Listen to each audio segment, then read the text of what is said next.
Hi, we're All Modern. We believe designing your space should be easy and simple. At All Modern, we have the best of modern furniture and decor all in one place. With styles from Scandi and mid-century to minimalist and maximalist, every design is hand-vetted for quality by our team of experts. And did we mention fast plus free shipping? That means you can upgrade your space in days, not weeks. That's modern made simple. Shop now at allmodern.com. Finding the music you love shouldn't be hard. That's why Pandora makes it easy to explore all your favorites and discover new artists and genres you'll love. Enjoy a personalized listening experience simply by selecting any song or album, and we'll make a station crafted just for you. Best of all, you can listen for free. Download Pandora on the Apple App Store or Google Play and start hearing the soundtrack to your life. Twisted mind of a serial killer. Israel Keys left investigators stunned by telling them he's a serial killer. Textbook serial killer. He took pleasure in the act of taking a life. There is nothing probably greater than holding the power and control of someone's life and looking them in the eye and being able to control all of that is intoxicating to serial killers. Textbook serial killer. Israel Keys. Yeah, so my understanding is there's a letter that he had written to family, and it reads like a goodbye letter. Okay. And then they found this 10-page document. It's very unique. It's written in all caps, no punctuation, no paragraphs. So, and in it, he's giving a first-hand account of victims as he's killing them.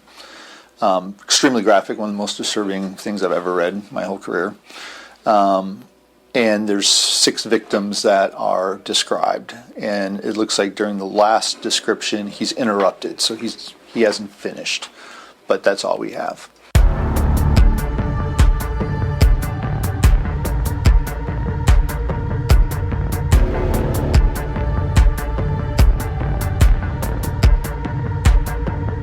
Is there a case out there in the true crime world that you believe is connected to Israel Keys? That, like, a popular case that maybe people would know? Yeah. And I am not certain of any. I have a list of potential victims, and there are about a dozen where I think there's very, very compelling circumstantial evidence, but I always say shy of physical evidence.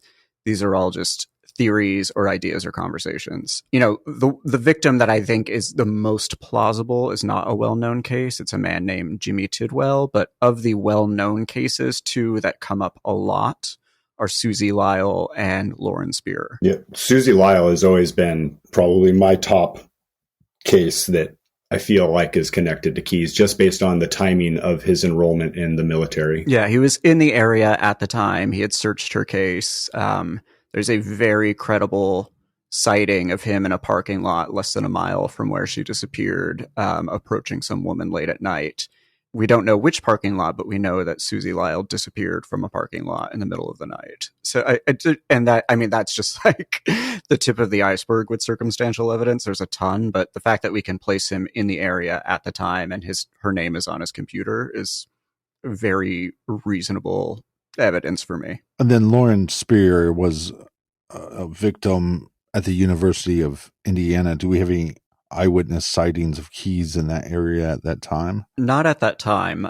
We do have sightings of him in the area several years prior, which is interesting and kind of does correlate to his known pattern, going out and burying a cache in Essex, Vermont 2 years before abducting the couriers from Essex, Vermont.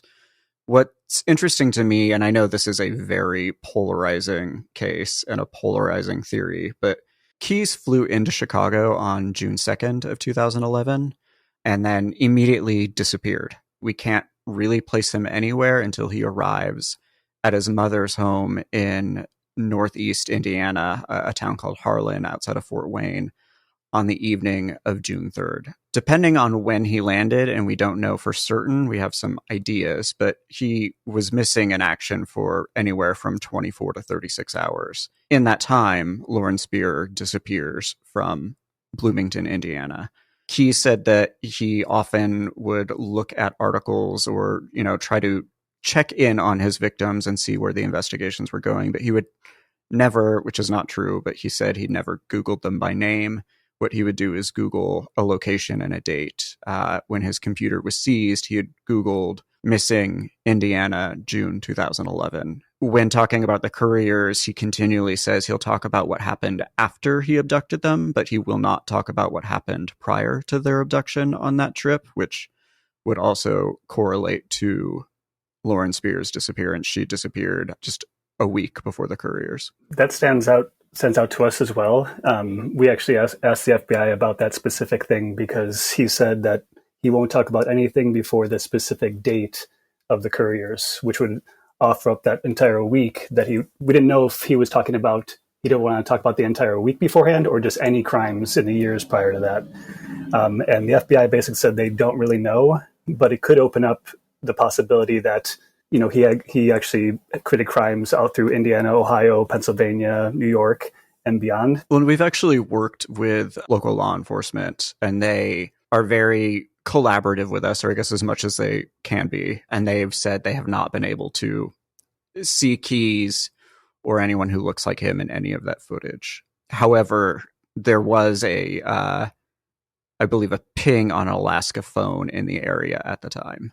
And two other cases in the true crime world, Brianna Maitland and Mara Murray. I know the FBI has asked about Keyes' involvement in there, and they've ruled out his involvement in the Maitland case, but they would not rule him out as a possibility in Mara Murray's case. Yeah, it's interesting. They ruled him out of the Maitland case based on a financial transaction, and we don't know much more about that. It was not in any of the case files that we received. I would like some clarity around that. Of the two, if Keyes is involved, I think Maitland matches the MO much more. He used to drive the road that she disappeared from and her car was found on all the time. It's the road that connects his cabin to his family's cabin. We have received some potential evidence that could place Keyes at his cabin in upstate New York the day after Maura disappeared.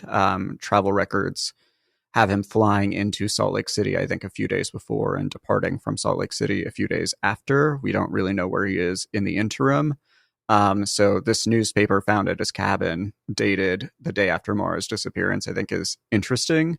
I have always been firmly against Maura being a potential Keyes victim, but I am now open to it, I guess, in terms of at least continuing to investigate only to rule her out. But at this point, finding that newspaper kind of changed the game for me. And I think there is some stuff in her case that does align with things we know about Keyes, including cars he drove at the time or cars he had on his property at the time. I would say one argument probably against that is that I think it was during the courier trip is when he said that he was starting to feel like he wanted some attention and notoriety for what he was doing. And he started to take on a little more risk. And the Maura Murray case is just such a massive case. I can't imagine that wouldn't have fulfilled that need beforehand. What's interesting, though, is it didn't really become a national news case till much later. Because I looked into this, I did a bunch of Google Trend analysis, and Maura Murray didn't really make it into the American lexicon until 2010, 2011. Yeah, and it would have been way bigger after that, after his suicide. Yeah, in fact, she became more of a true crime household name after her disappeared episode came out, which I think was in 2011 or 2012. What is the importance of finding these additional kits? Well, I think it's probably the most important thing because we feel and the FBI feels it's the best way to locate a victim. They believe that he kept souvenirs in the kits. So it's an opportunity, if we find one, to be able to give that to the FBI and then let them go through and look for any DNA or any sort of souvenirs that he may have left behind. How do you guys go about searching for these? Just close your eyes and walk through the woods. Just kidding. It's yeah. Sorry, Dakota. Is this where you're supposed to? Yeah, there's a lot to the process, and there's a lot of research that goes into it. As Josh joked, we get shit on a lot as if we're just kind of hustling through the woods expecting to find something, and that's really not how we operate. But like Josh said, we think it's super important to find something like this to be able to match evidence to an unknown victim. And we think that there's plenty of information in the case file and in the interrogations that we can kind of analyze, his behavior, the way he talks about things, to be able to figure out how he operated. The Essex cache is a perfect example of that. He told the whole story from basically beginning to end of when he hid the cache, how he accessed it, what he used it for, when and where he reburied it or rehid it. And so we have all this information of how he operated with these caches. And if we pay attention to his timeline and his movements throughout the years, you can start to put a picture together of where caches might be based on his activity. And they also have a few caches that Israel led the FBI to. So we have been able to go to these locations and actually view the sites to look for landmarks, to be able to compare them to other sites. Well, one thing I want to point out is that, speaking with Special Agent Halla, we agree with him that he brings it up and he's very motivated in the fact that he believes that the public is going to be our best resource in finding these caches, because it's very possible that they've already been found or will be found, and they just need to be reported through the proper channels to be connected to the case.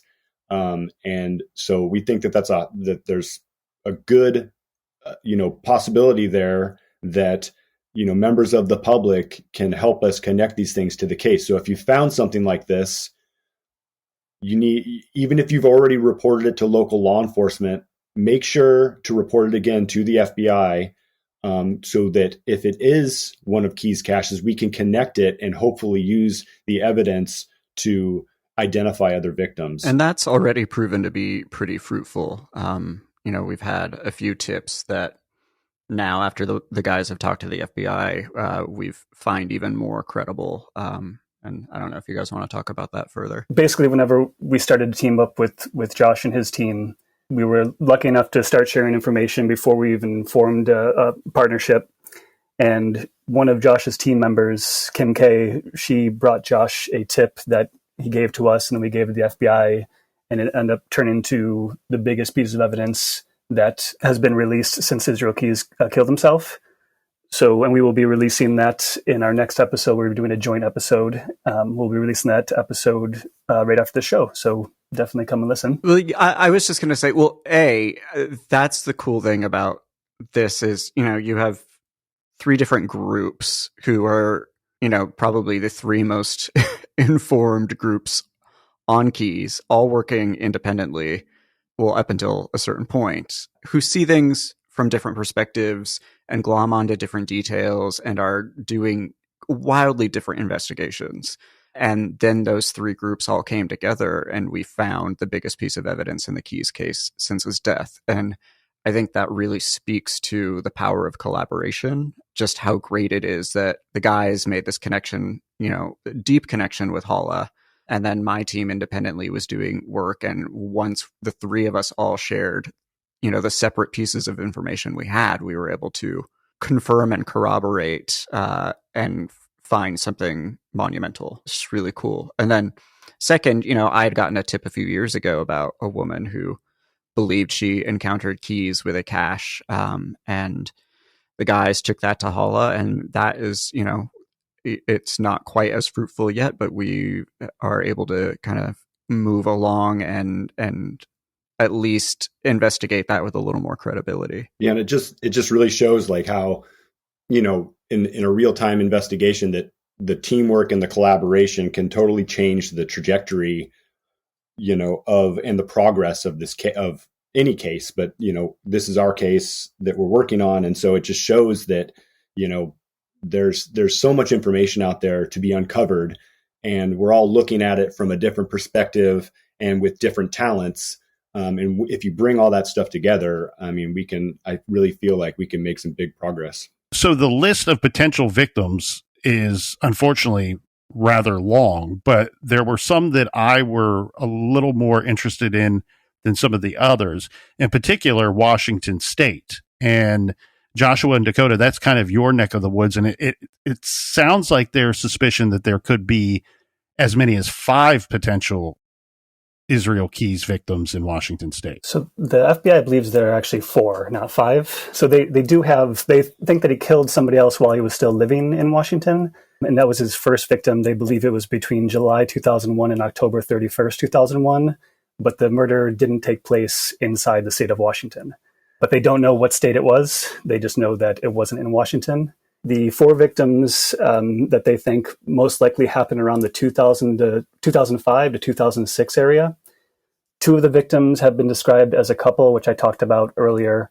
It's unknown at this point how they were connected. They did ask him if they were, in a married couple, boyfriend, girlfriend, a partnership of any sort, and he didn't elaborate on that. But we know it was a male and a female, and that they went into a hole, and that the male was killed with a shovel. And as I said before, it was another premature, quote unquote, premature death. He was trying to keep the victim quiet. The female, he said, was stabbed and strangled.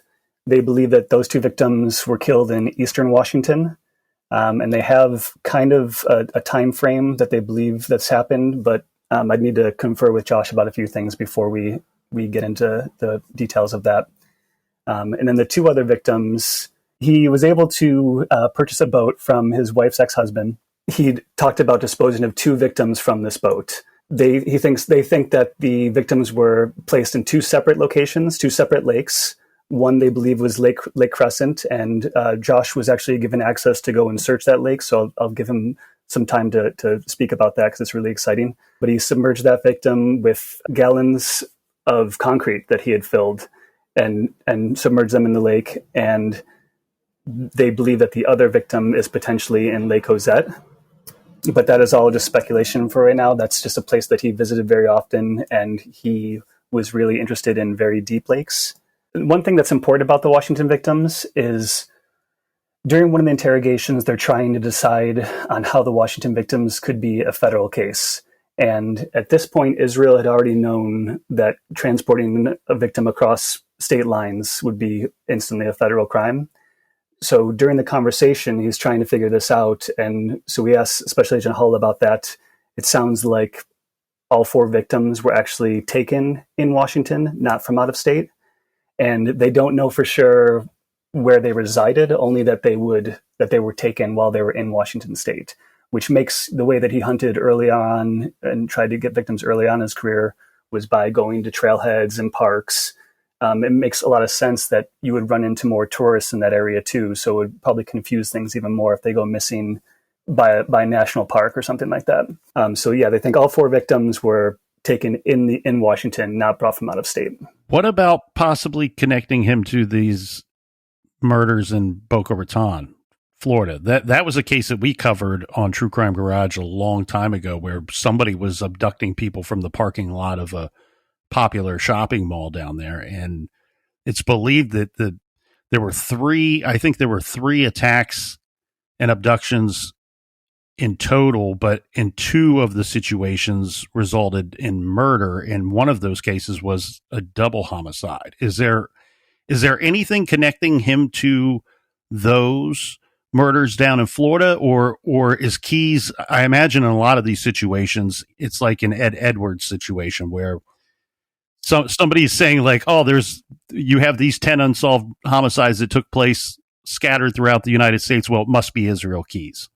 I looked into this pretty extensively, only because I had just seen it coming up over and over and over again, and I was pretty skeptical about it from the jump. It just, nothing about it matched Keys's known MO. These are often exceptions to the rule. He doesn't live by these. He often will, engage in crimes of opportunity or in crimes of immediacy. But I just don't see him committing non-sexually motivated crimes in big city centers in broad daylight, surrounded by lots of people. Just none of that matches anything we know about Keys or the way he intended to operate. That said, there are some sketches that look a lot like him.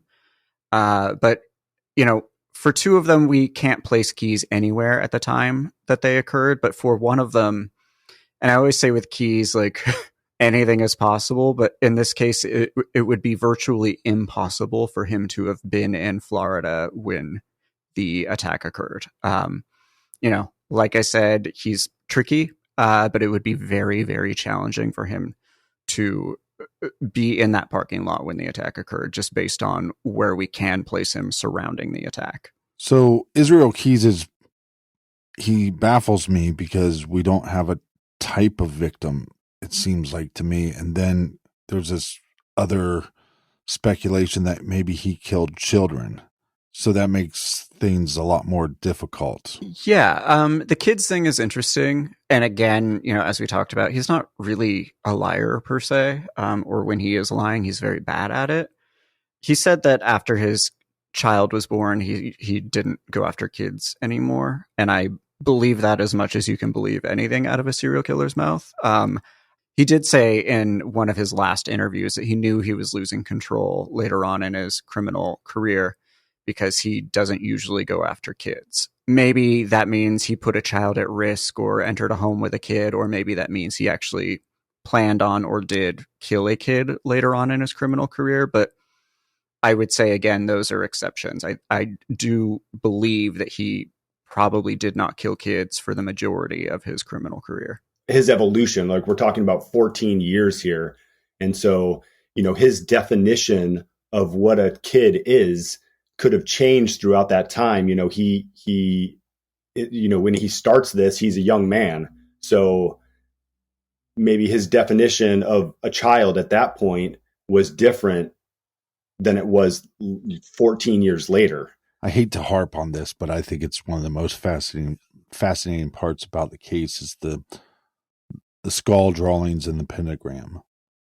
Can we just go around the room just to get a clear sense of, because you guys, I'm guessing, have differing opinions on what this means, or if it means anything, and speak on the skulls, the pentagram, and the one skull that says "We are one."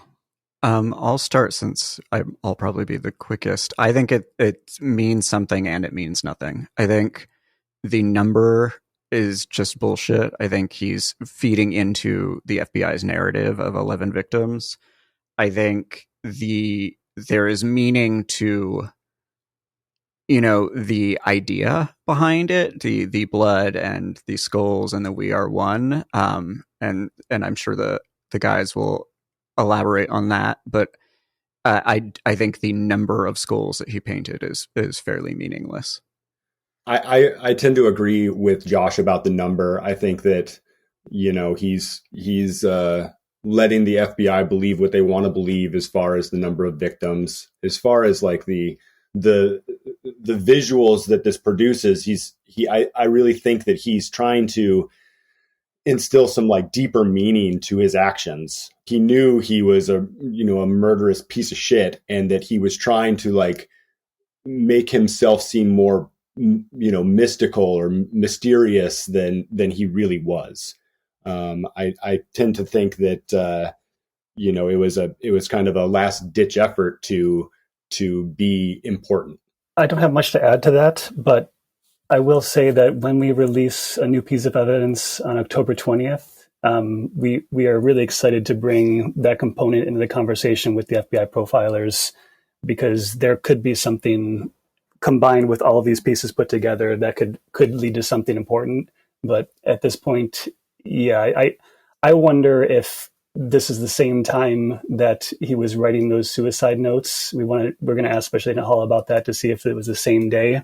So I'm wondering if he was actually writing those suicide notes and this was just before he was about to commit suicide initially, and then he was interrupted, or if it was just two separate events. But other than that, it's just trying to show ownership of these 4 unfortunate victims. I completely agree with you, Josh, that I think that now that we have the information on the suicide and we have the information about the skull drawings that were at a different time, that we're able to kind of put the suicide note, the goodbye letter, the skull drawings, and the cell drawings or writings all together and analyze it as a whole, which will hopefully, bring new information to light.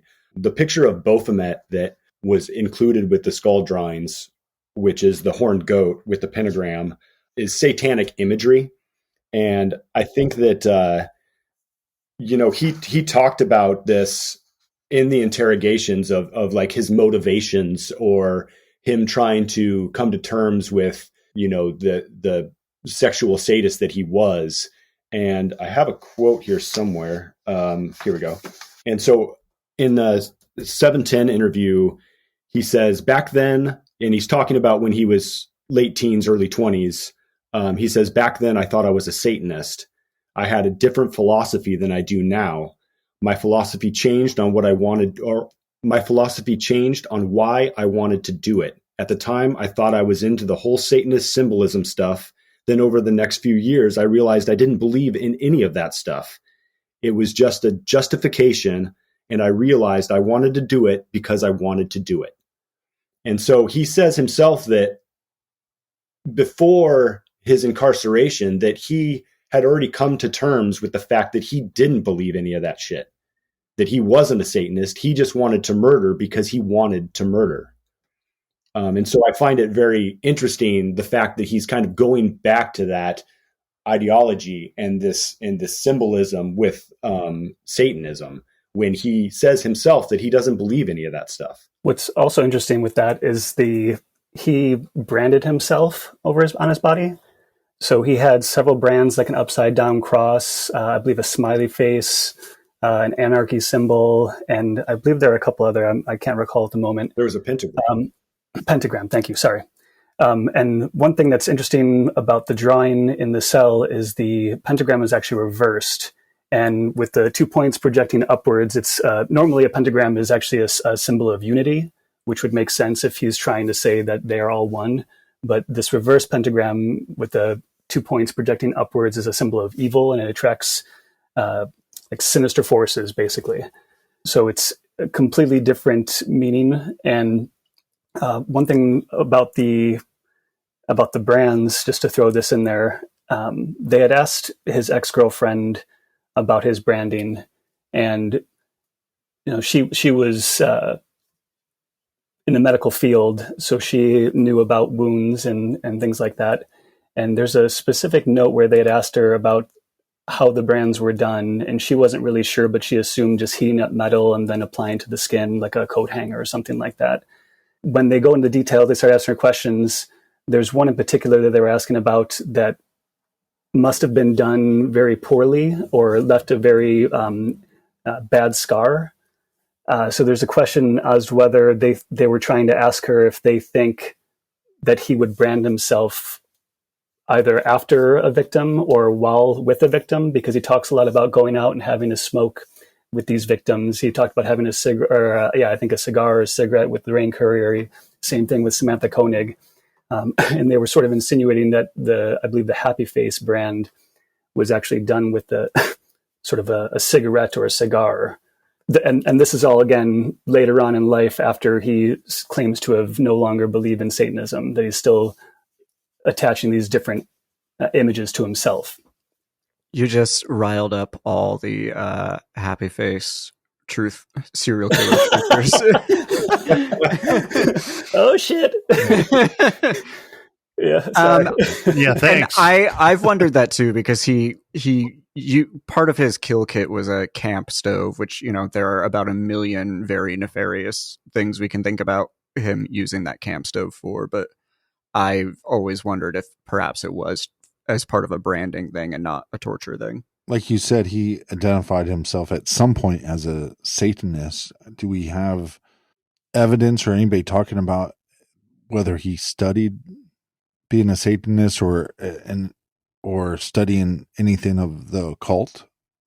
Yeah, he talked about it. I mean, I guess it would depend on your definition of studied, but he read a lot about the occult, Satanism, serial killers. I believe he even had like a Satanist pack in the bag that he took on this first, his definition of rape is very strange, but this first sexual assault that he committed in either 97 or 98, he said that he wanted to bring Satanism into it. So yeah, he doesn't go into detail about like what books he read or how long he was studying it, but it was clearly something he had read up on. And I think it has everything to do with at least that aspect, the Satanism aspect, especially earlier in life, has everything to do with his upbringing. His family was very involved in, religious cults and things like that. And his mother was extremely religious in different variations throughout his childhood. And he said himself that, that he thought that the Satanism aspect was him kind of lashing out and being really angry at his religious upbringing. Yeah, you can see throughout his life, a lot of what he did was in rebellion to his upbringing. He was raised in a essentially neo-Nazi church that did not value minorities, specifically gay people and black people. And, he married a black woman and was a bisexual man. I don't think he was bisexual out of rebellion, but I do think a lot of what he did in life was in direct conflict of how he was raised. He joined the army, which was very against his family and his religious upbringing.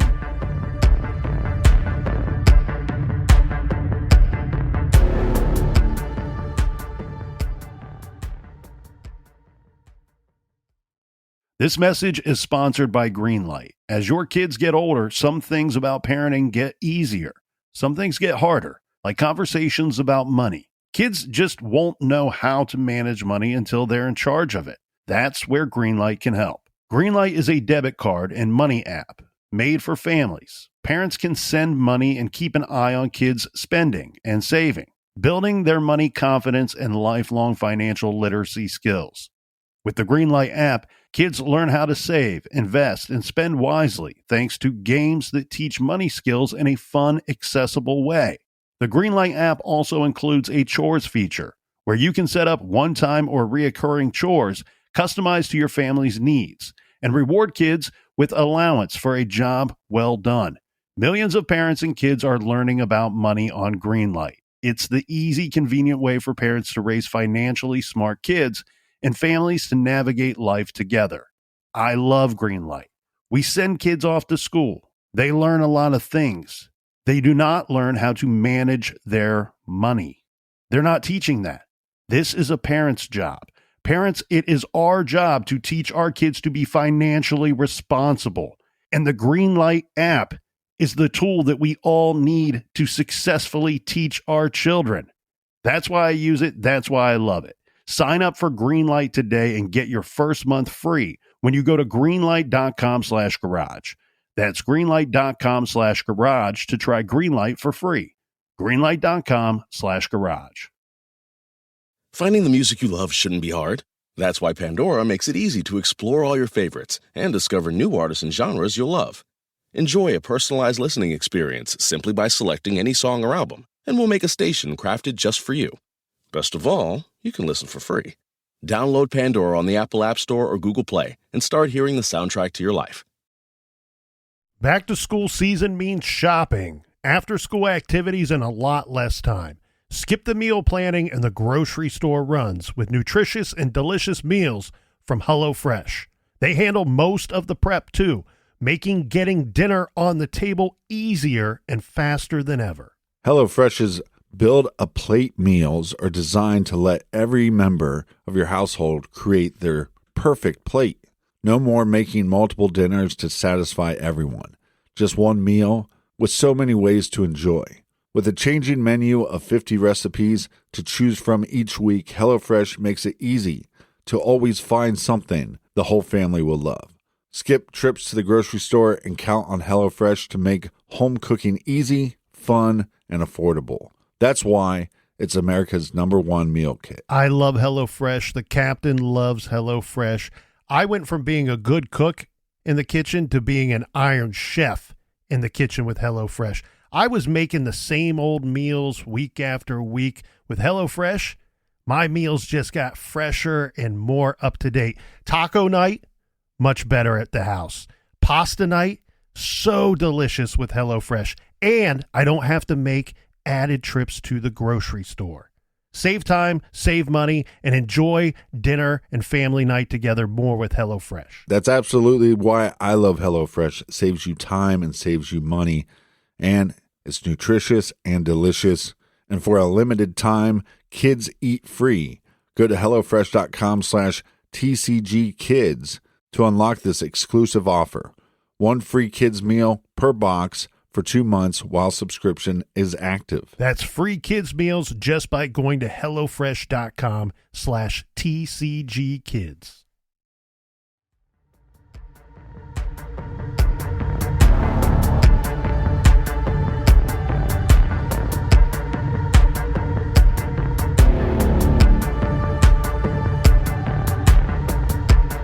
Not to stay on the pentagram too long that was found in the cell, but he says, at some point I realized I didn't believe in any of that shit. And that's not what he was about, he claims. One thing we do know about him is that all of his murders are premeditated. To how far in advance they were predetermined, victim or location or otherwise, sounds like it's up for debate. It makes me wonder how premeditated was his suicide. And how much of this stuff that, like the skulls and the pentagram, was that things that we know they were done well in advance, but is that stuff that he was putting into place to lead up to his demise and leave these questions afterwards? I also wonder, again, going back to the daughter, is the pentagram in the cell and out? In a way of, I was driven by Satan. I would, not in control of who I was. Or born evil, something of that nature. Yeah, and I think that that the skull drawings, like we said, were done at a different time from when he was able to accomplish suicide. But it's very possible that he was trying to commit suicide at that time, and maybe that was the message that he wanted to leave. I really think he was just trying to, give meaning or almost an excuse of why he was the person that he was. So do we believe that Israel Keyes was concerned about how his family or how his daughter would see him? Yeah, I think it changed during his incarceration, not so much with his kid, but with the rest of his family. He definitely wanted to protect them for whatever reason from what he had done and how he would be viewed in the world. I do know, however, that, no one in his life believed he was capable of these things. And, in the last months of his life, he was writing letters that were confiscated saying like, yeah, I did do these things. But when it came to his kid, it seems to the very end, he did what he could to shelter her from knowing who he actually was. Well, I think it's important to know that he was willing to talk to the FBI, but he was willing to give up information only in trade. And the trade was that he would give more information on his crimes and victims only if the FBI kept him and his name out of the media. And so then the other thing he wanted was an expedited execution. It's surprising because he liked to talk about it, but at the same time, he did not want the media coverage. And the only reason I can think of why that was a motivation for him is to protect his family and specifically his daughter. Yeah, I think it's really easy, particularly with, the history of serial killers, to conflate wanting to talk about his crimes with wanting attention for his crimes. And I think with Keyes, like, those two things are not in relation to one another. I think he enjoyed talking about them because he didn't have to live in secrecy anymore, but I don't think it was about garnering media, public, worldwide attention. Like I said earlier, I think he would hate the fact that we're sitting here having this conversation for, millions of people to hear. And then, to Dakota's point, he very much went in. The reason most people didn't know about Keyes till very recently was because of this deal he made with the FBI, which he even said was like, I want to protect my family. I don't want my kid to hear about this stuff. It's also interesting because there's so much material available that you're able to see it in different points in his life that he almost seemed conflicted about it. I think in 2001, there's an he had spoken to a girlfriend at the time and said that he had a darkness surrounding his heart, or a blackness surrounding his heart. And, later on, right before he was actually apprehended, he was seen crying and saying, "You don't know the things that I've done," to his family members in Texas. So there's this strange, it's really strange to me, where it seems like he is aware that what he is doing is bad, and not that he feels remorse for it, but it could be just the idea of him realizing that eventually my family is going to find out about that, and then maybe the shame that comes along with that. I don't know. I don't really know where to put that, but it's interesting to be able to see that two sides of somebody so terrifying. Yeah, even in very strange places. We've been doing a lot of data mining using internet breaches and Google Trends to track his online activity, and we were able to find a screen name that he was using on Discuss, which is like a comment app, and under what he thought was anonymity, he had said to someone like, "What if I was a serial killer with a young child who had killed 50 people? Would you say that to me then?" So it just goes back to this, like, he wanted to talk about it and he wanted to get reactions, but he didn't want the attention. It's a very strange dichotomy. Well, it seems like like we talked about this in our first episode, the duality of his personalities. Like, I'm not saying he's a split personality or anything like that, but he definitely had two different lives he was leading, and they were completely in conflict with one another. One thing that is strange is this disappearance of Jimmy Lamar Tidwell Jr. Is there anyone that can talk about the details of that and why Keyes might be linked to this disappearance? Yeah, this is, I've looked at probably 70 missing persons cases as being plausible, possible Keyes cases, and Jimmy Tidwell is far and away, to me, the most compelling. He disappeared. We're not really sure when. He worked the swing shift at I want to say, pipe fitting company in East Texas. And we know he got off at around, I think, 3 a.m. on February 15th of 2012. We don't know whether he made it home or not. He just disappeared at some point following his shift from work, was never seen again. He, for his job, wore construction helmet, construction goggles, construction gloves. He, at the time, had long, thinning, like grayish brown hair. And his car was eventually found, I want to say 6 miles from his house on an old farm road. His helmet was not in there. His helmet disappeared with him. At the time he disappeared, Keyes was in Texas. His phone was turned off. And he told his family that he had gotten stuck in the mud at a mall parking lot for 2 days. He did later say that he got stuck in the mud on that trip. He didn't confirm that it was on that 2-day window or where it happened. But what we do know is when Jimmy Tidwell went missing about 200 miles away, Keyes was also missing with his phone off. Jimmy disappeared from an area that Keyes' family was about to move to. Keyes actually bought 2 days after Jimmy's disappearance from the Walmart closest to Jimmy's house, which at that point he had no geographic ties to, lubricant, a folding shovel, and air freshener. We know Keyes was a necrophile. That's compelling, but also, I've talked to Bobby Chacon, who briefly worked the case, and just also through my research, there is a trend that Keyes would often look to or actually commit burglaries and arsons following his murders. He even talked about prolonging the high. The day after Jimmy Tidwell disappeared, Keyes set a house on fire in Aledo, Texas, and then drove to Azle, Texas, where he robbed a bank.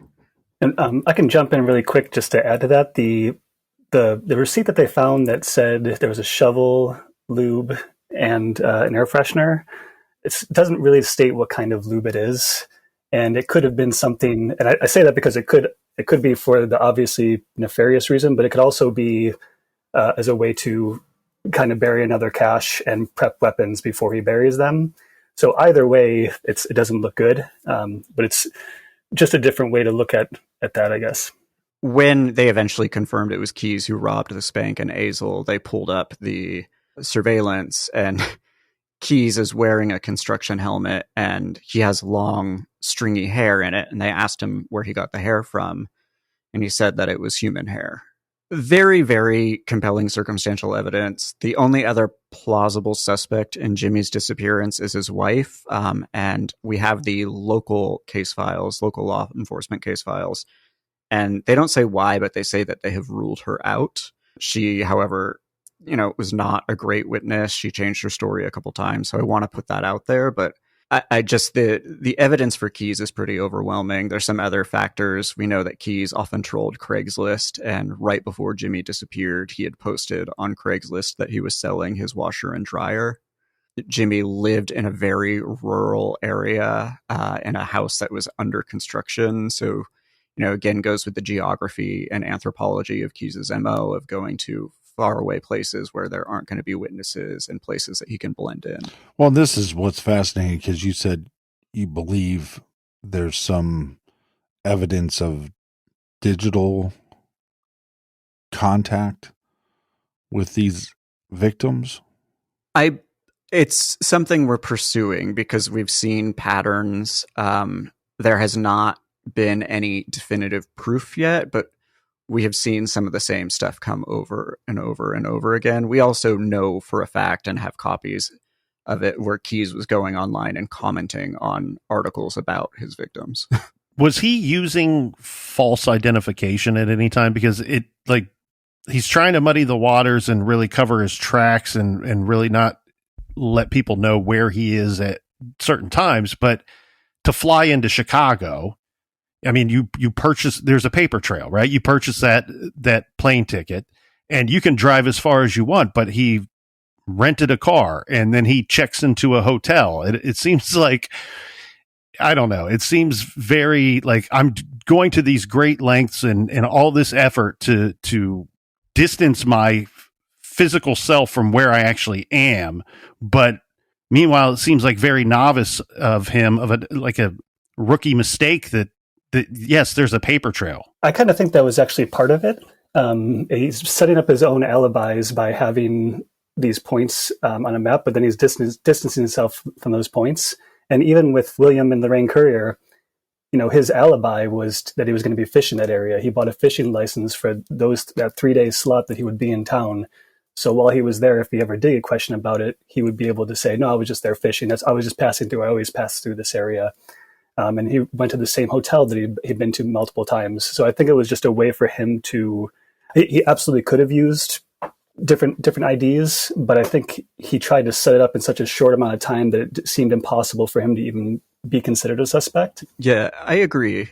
We've had a few people come forward and say they know for a fact that he used or had fake IDs, but we haven't been able to credibly vet those comments. But to Josh's point, I think he was more interested in muddying where and when he was.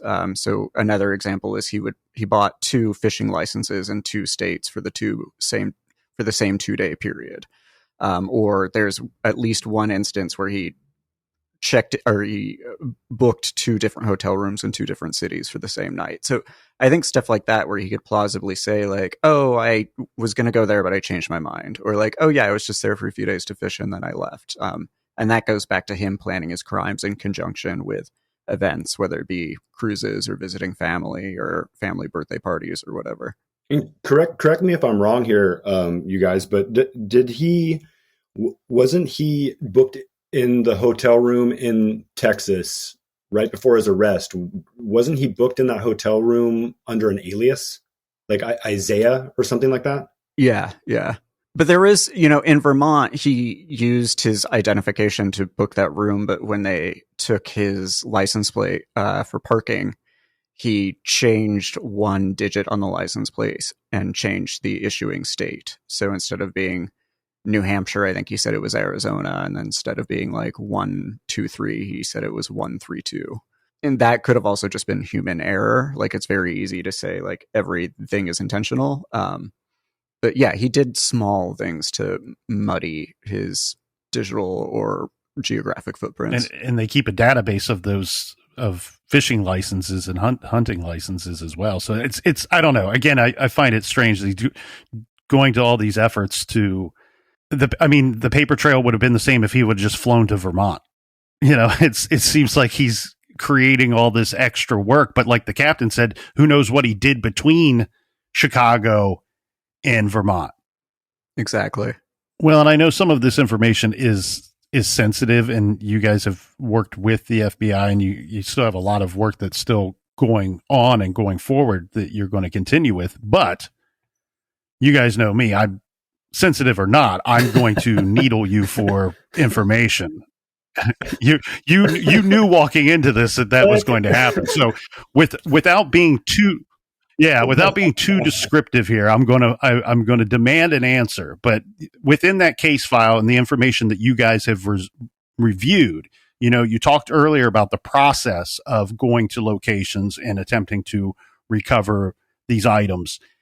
What are the states of significance to those future searches, states that you're more concerned with, right? Because we have 50 states in the United States. Which ones are you prioritizing based off of that information, as opposed to ones that just don't seem so interesting to you? I think we probably each have a different answer for this.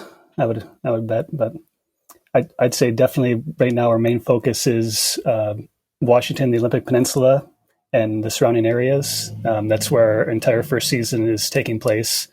In New York, we know, I was speaking with the FBI, that they found a cache recently in New York, and they turned out to not be connected to keys, but they still expect there to be caches in New York. And obviously there's Vermont, Maine, Texas is a very high priority for us. He stated placing one in Wyoming. That's huge. And the FBI also told us that there's a good chance, though they believe that either there's a cache or a victim in Oregon. But like I said, I think all of us probably have our own opinions just by the way that we look at the case. Yeah, and the crazy thing is we have leads all around the country, and we kind of have to prioritize them, mostly because of time and resource limitations. But so we have to kind of see which ones are the most valid and kind of go after those first. And like Josh said, the Olympic Peninsula in Washington, since he spent so much time there and was so active in Washington, we think, at least personally, I think that there's more crimes to uncover in Washington, and the evidence and these caches that could still be there are of the most interest to us. And so, like places that he went and frequented, the only things we know are what he told the FBI. But we know that he also spent time with people in these locations, spots like Lake Crescent, Beaver Lake, Lake Ozette, Port Angeles, Sequim. These are all really high value places for us as far as information. And so but the leads are kind of taking us all around the country. Yeah, for me, I have like hot spots of likely activity. And so Pennsylvania, West Virginia is one. Upstate New York to Maine is another.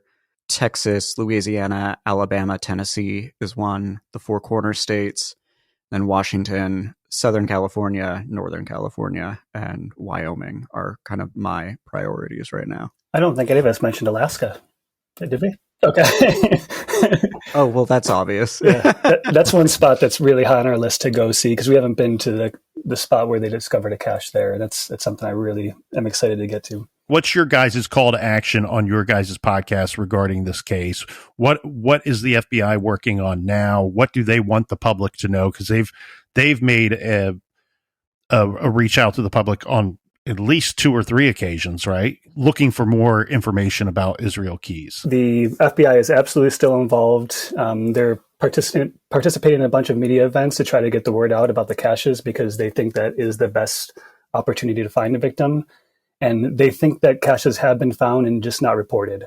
So I think just getting awareness out that if you found something like this, or if you stumble across something like this, make sure you do not touch it, you do not open it, you just report it to the police, and then let them take over from there. But in the coming months, there will be a few docuseries released. There's been a few more podcasts started up about Israel Keys, and the FBI has been taking part in those podcasts, like ours. They're going to be working with Josh as well to try to spread the word, because the chance of them finding a victim just by stumbling across it is going to be so difficult. So they think this is the best avenue to find victims. Has Israel Keys family members or friends, have any of them been cooperative with either one of your guys' investigations? Yes. Yeah, I won't name who because they want anonymity, but I've talked to 3 members of his family and 1 ongoing. And they all, as far as I can tell, want answers. They don't want families to be wondering what happened to their loved ones. I think they take on as much as they emotionally can, because it's easy to forget that, his crimes impact his family as much as they impact the families of the people he's harmed. But yeah, everyone I've talked to and everyone I've heard about or heard from, they want to see the FBI continue looking into this. They want to see closure. They want to see cases get solved. And so, yeah, it's been really lovely, because I think that's the fear going into this is, am I going to hurt these invisible victims? And thank God that hasn't been the case. And you guys probably have all different opinions, but what do you think is the most fascinating thing about the investigation or about Keys himself? Why not just you, but like you said, all these other shows popping up? What do you think that allure is, or what is the allure for you? For me, which I tend to think is probably a general allure, is everything about this case is the opposite of what we're accustomed to. We know the killer, but not the victims. That there is a modern day serial killer operating in all 50 states where men, women, and children could be targets, and no one even knew he existed till after he was apprehended and dead. I think it brings together a lot of components of true crime into a single case, and then the narrative is the exact opposite of how we're used to learning about cases.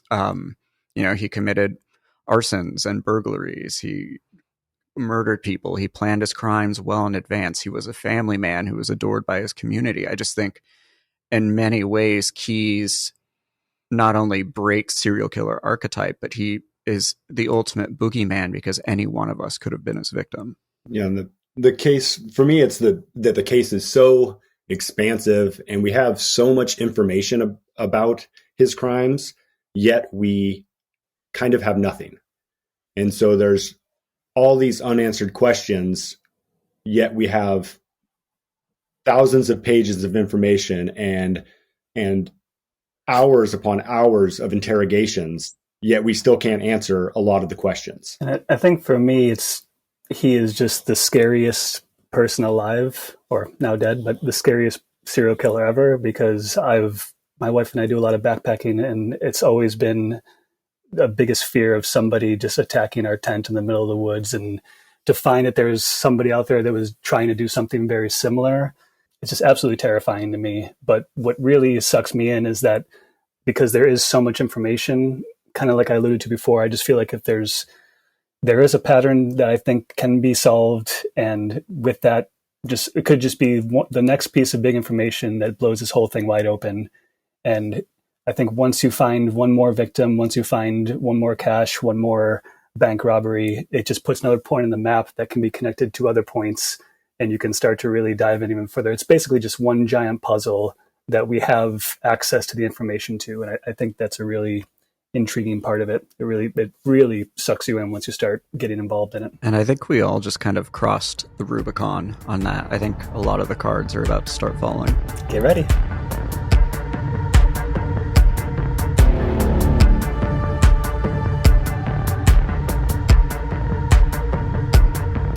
I want to thank you all for joining us here in the garage for this special conversation about serial killer Israel Keys. This is part 1 and part 2. Make sure you check out True Crime Bullshit wherever you listen to podcasts for part 3. And for part 4, make sure you check out Somewhere in the Pines wherever you listen to podcasts. And if that's too much to remember, check out truecrimegarage.com, and part 3 and part 4 will be on our website. Thank you so much for the support. Thanks for telling people about the garage. Until next week, be good, be kind, and don't litter.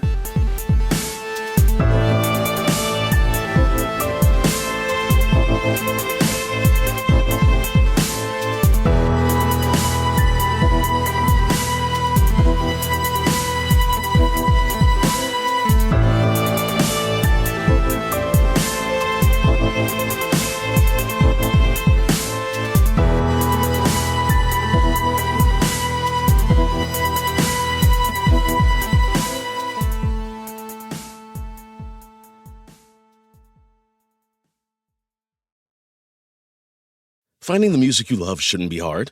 That's why Pandora makes it easy to explore all your favorites and discover new artists and genres you'll love.